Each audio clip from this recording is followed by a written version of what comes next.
बिल्कुलु इहा हिकिड़ी सुठी तजवीज़ आहे ऐं तव्हां सभु दोस्त हिते हुजो ऐं आख़िर में हिकिड़ी तकरीर अञा बि आहे ऐं यकीनन अवां उन माण्हू खे ॿुधण लाइ सभु हूंदा बेताब, त अञा ताईं उहो माण्हू स्टेज ताईं न आयो आहे।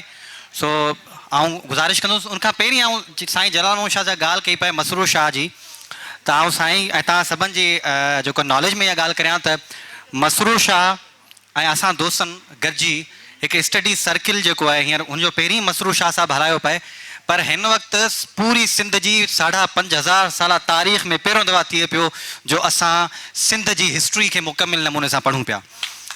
उन में असां सिंध स्टडीज़ नालो रखियो, उन में असां मुकमिल जेका हिस्ट्री आहे सिंध जी उहा पढ़ूं पिया ऐं असांखे हिकिड़ो अफ़सोस बि थियो, उन में असांखे ॾुखियायूं बि पेश आयूं पियूं त असांखे मटीरियल किथे न मिले।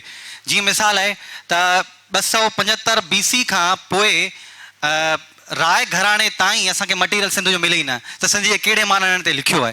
असां ॾाढो हिन लाइ कोशिशूं कयूंसीं, पर पोइ शाबस हुजे इंडिया जे माण्हुनि खे, ख़ासि करे असांजी जेका आहे कामरेड रोमिला थप्पड़ खे, जेके तमामु हिकिड़ो जामे किताब लिखियो, असां उन मां सिंध जी हिस्ट्री खे मुख़्तलिफ़ एंगल सां पढ़णु शुरू कयो।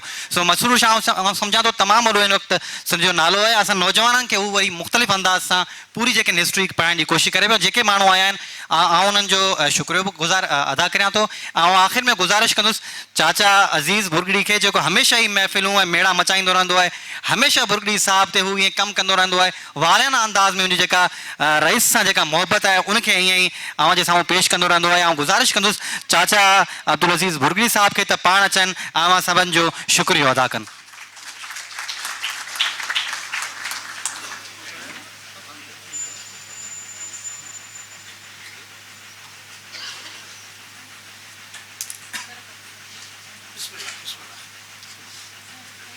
बिस्मिल्लाहिर्रहमानिर्रहीम। मानो आरा साईं जलाल मोहम्मद शाह, मैडम मुमताज़, साईं मोहम्मद हाशिम लगारी साहब, साईं एजाज साहब, आयल मुंहिंजा महिमान, अस्सलाम वालेकुम। सभ खां पहिरीं त तव्हां सभिनी खे भली कार चवंदुसि त अॼु ही पंडाल भरियलु ॾिसी असांजी दिलि जेका आहे सा हेॾी थी पई आहे। ऐं वॾी ॻाल्हि इहा आहे त अॼु जेका मूंखे नज़र अचे पई, रुॻी यूथ पई नज़र अचे। यूथ जॾहिं कंहिं शइ खे खणंदी तॾहिं उहा शइ अॻिते वधंदी। हिन स्टेज ते जेके तव्हांखे अॼु जा जेके सो कॉल्ड दानिश्वर ही हू जेके जिन जा वॾा नाला आहिनि, हिन स्टेज तव्हांखे नज़र कोन ईंदो। हिन स्टेज तव्हांखे नज़र ईंदो जलाल मोहम्मद शाह ईंदो, साईं कुरैशी साहिबु ईंदो, मैडम ईंदी, साईं हाशिम लगारी ईंदो। छो त हीउ जेको आहे न सो हुननि जे हिसाब सां हीउ डेड जेको आहे फोरम आहे, हिननि ते हुननि जी अचणु हुननि जी पंहिंजी बेइज़ती आहे। ग़ुलाम मोहम्मद भुरगड़ी ते जेको मोहम्मद हाशिम साहब किताब लिखियो त हक़ीक़त में जेके PhD था कनि न, उन्हनि जी वॾी रिसर्च कोन हूंदी आहे जेॾी मोहम्मद हाशिम लगारी जी कयल आहे। भुरगड़ी साहब ते असीं छा ॻाल्हाईंदासीं, आउं त तमामु नंढिड़ो आहियां, असांजी त का हैसियत ई कोन्हे हिननि जे अॻियां ॻाल्हायूं।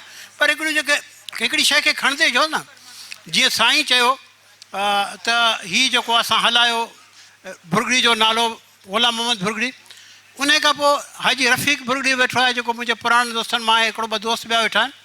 असां 2005 में ढेंगाण भुरगड़ी में जेका असां वॾी रईस्ती वरसी कई हुई, जंहिंमें साईं जलाल मोहम्मद शाह महिरबानी कई हुई, साईं आया हुआ ऐं कुझु महिरबान ॿिया बि आया हुआ। उन में इहो रेज़ोल्यूशन पास कयो होसीं त कोट ग़ुलाम मोहम्मद भुरगड़ी में जेको आहे कोट ग़ुलाम मोहम्मद भुरगड़ी जो जेको गेट आहे उते ठाहियो वञे।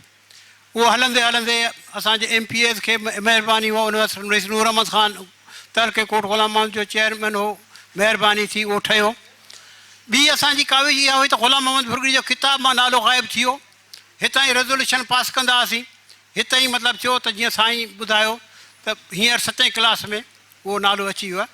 हाणे जंहिं माण्हू जे नाले मोतीलाल नेहरू जेको इंडिया जो जेको आहे, सभु इंडिया उन वक़्तु सिंध असांजी कोन्हे, पूरो इंडिया जेको पाकिस्तान इंडिया हिकु, उहो त रेज़ोल्यूशन पास करे क़ाइदे आज़म लाइ जेको अॼु असां चऊं था क़ौम जो बाबू आहे, उहो उथी थो चए त ग़ुलाम मोहम्मद भुरगड़ी विछड़ी वियो, माना आउं अधु थी विसरियो।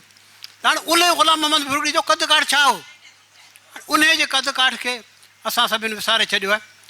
इन खे इहो नौजवाननि जो कमु आहे, इन खे अॻिते खणनि, अॻिते वधाइनि। ऐं नौजवाननि जी टीम खे शाबत थो ॾियां, अॼु जेको मेड़ाको आहे कामयाबु थियो हिननि जे करे थियो आहे, इन में बिल्कुलु कोई शक कोन्हे।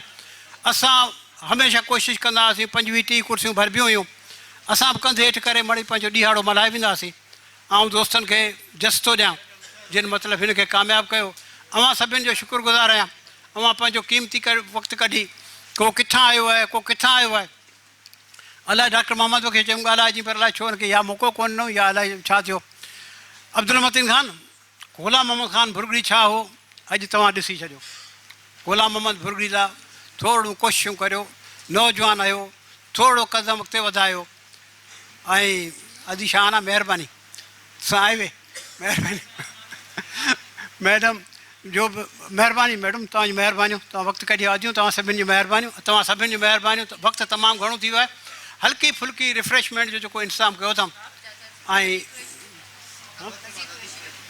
नज़ीर कुर्शी चयमि नज़ीर कुर्शी आदि मैडम नज़ीर कुर्शी असांजी महिरबानी इन्हनि सभिनि जो शुक्रियो थो अदा करियां ऐं नवनि दानिश्वर जेके असांजा वॾा नाला आहिनि उन्हनि खे बि चवंदुसि महिरबानी करे हिन फोरम खे यादि करियो तव्हांजो बि नालो वधंदो महिरबानी अस्सलामु अलैकुम